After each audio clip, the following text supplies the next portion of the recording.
چھوٹے سے پرسکون گاؤں میں حاجی سلیم نام کا ایک نیک دل اور محنتی کسان رہتا تھا۔ حاجی سلیم کی زندگی کھیتوں سے جڑی ہوئی تھی۔ وہ فجر کی اذان کے ساتھ اٹھتا اور پھر اپنے کھیتوں کا رخ کرتا۔ اس کی کمائی زیادہ نہ تھی مگر رزق حلال تھا اور دل مطمئن۔ آج اس کے گھر کی فضا کچھ خاص تھی۔ گھر میں خوشی اس لیے تھی کیونکہ اس کی اکلوتی بیٹی سائرہ کی شادی طے ہو چکی تھی۔ ارے احمد بیٹا، ذرا ادھر آنا۔ جی ابا جان، آیا؟ ہم نے سوچا ہے کہ آج سائرہ کی شادی کا دعوت نامہ اس کی نانی کے گاؤں خود جا کر دے آئے۔ ابا جان، آپ کیوں تکلیف کریں گے؟ اگر اجازت دیں تو میں خود چلا جاتا ہوں۔ نہیں بیٹا، یہ ہمارے گھر کی پہلی شادی ہے۔ ماں باپ کے ہاتھ کا دیا ہوا پیغام زیادہ عزت رکھتا ہے۔ ابا جان، آپ دونوں کا جانا ضروری ہے، راستہ بھی تو کافی لمبا ہے۔ بیٹی فکر مت کرو، اللہ کے فضل سے سب خیریت رہے گی۔ احمد بیٹا، گھر سنبھالنا اور اپنی بہن کا خیال رکھنا۔ آپ بے فکر ہو کر جائیے ابا جان، جب تک آپ واپس نہیں آتے میں گھر اور بہن دونوں کا خیال رکھوں گا۔ اللہ تمہیں سلامت رکھے بیٹا، ہم شام تک لوٹ آئیں گے انشاءاللہ۔ ماں باپ دعائیں دیتے ہوئے گھر سے نکل جاتے ہیں۔ احمد دیر تک گلی کے موڑ تک انہیں جاتا دیکھتا رہتا ہے۔ دن آہستہ آہستہ ڈھلنے لگا۔ سورج مغرب کی طرف جھک گیا، کھیتوں پر سنہری روشنی پھیل گئی۔ احمد بار بار گھر کے دروازے کی طرف دیکھتا مگر ماں باپ کی آہٹ سنائی نہ دیتی۔ ابا جان نے کہا تھا شام تک آ جائیں گے، شاید راستے میں کہیں رک گئے ہوں۔ بھیا، مغرب کا وقت ہو گیا ہے، ابا امی ابھی تک نہیں آئے، میرا دل گھبرا رہا ہے۔ اللہ خیر کرے گا سائرہ، راستہ لمبا ہے، شاید بس لیٹ ہو گئی ہو۔ تم اندر جاؤ، میں باہر دیکھتا ہوں۔ اندھیرا گہرا ہونے لگا، گاؤں کی گلیوں میں چراغ جل گئے۔ احمد بیٹا۔ کیا ہوا چچا؟ آپ اتنے گھبرائے کیوں ہیں؟ بیٹا ہمت رکھنا، جو بس تمہارے نانی کے گاؤں سے آ رہی تھی۔ بس کا کیا ہوا؟ ابا جان، امی ٹھیک ہے نا؟ وہ بس پہاڑی موڑ پر کھائی میں گر گئی، بڑا حادثہ ہو گیا ہے۔ چچا، آپ کیا کہہ رہے ہیں؟ صاف صاف بولیے۔ بیٹی، بس میں کوئی بھی زندہ نہیں بچا۔ یہ صرف بات نہیں تھی، یہ ایک ایسا صدمہ تھا جو احمد اور سائرہ پر اچانک ٹوٹ پڑا۔ نہیں، میرے ابا امی، یہ جھوٹ ہے۔ اللہ، یہ کیا آزمائش ہے؟ چند لمحوں میں خوشیوں کا گھر ماتم بن گیا۔ گاؤں والے جمع ہو گئے، عورتیں رونے لگیں اور احمد پر گھر کی ساری ذمہ داری آ پڑی۔ 2 دن گزر چکے تھے، قبرستان کی مٹی ابھی نم تھی اور احمد کے دل پر غم کی مہر تازہ۔ ابا جان اور امی دونوں ایک ہی دن دنیا سے رخصت ہو چکے تھے۔ ابا جان، آپ نے کہا تھا میں گھر سنبھال لوں گا، مگر مجھے یہ نہیں بتایا تھا کہ اتنی جلدی سب کچھ میرے کندھوں پر آ جائے گا۔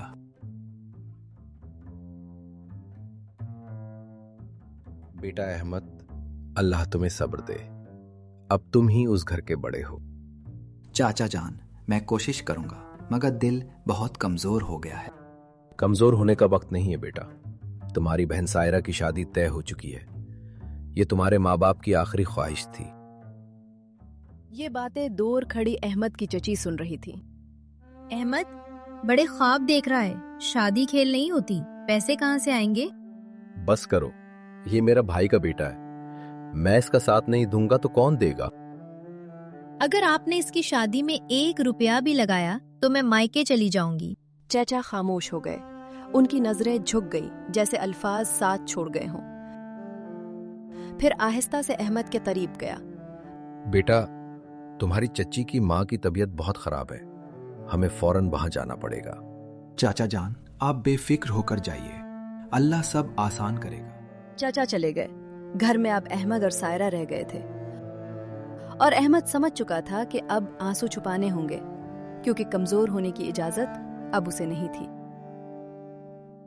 ایک طرف احمد اور سائرہ غم کے سائے میں جینے کی کوشش کر رہے تھے، وہی دوسری طرف کچھ دل ایسے بھی تھے جہاں انسانیت سے زیادہ لالچ بولتا تھا۔